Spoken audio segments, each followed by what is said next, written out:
Бүгүнкү күндө Алай районунда ишке ашырылып жаткан ири долбоорлор акыркы жылдары өлкөбүздө аймактарды өнүктүрүү саясатынын ар тараптуу ишке ашып жатканынан кабар берет.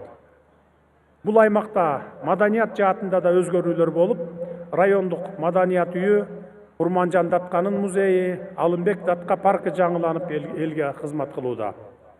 Туризм багытында боз үйлөр шаарчасы, мейманканалар курулуп, чыйырчык ашуусунда конок жайлардын ишке берилгени жүздөгөн жумуш орундарынын пайда болушунун шарттары.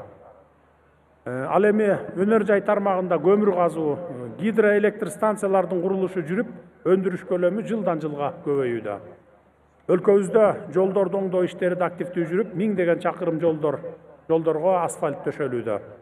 Ошондой эле Кыргызстан менен Кытайдын чек арасындагы Эркештам жол долбоору толук бүткөрүлүп, заманбап көпүрө курулду. Ушул салтанаттуу мүнөттөрдө дагы бир жагымдуу жаңылык менен бөлүшүп кетким келип турат.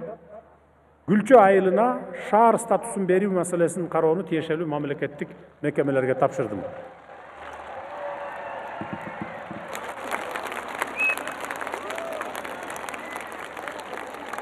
Мындан сырткары, өлкөбүздүн турукташтыруу фондунан Гүлчөнүн инфратүзүмүн өнүктүрүүгө, көчөлөрүн асфальттоого, толук асфальттоп бүтүрүүгө 500 миллион сом бөлүү тууралуу чечим кабыл алынды.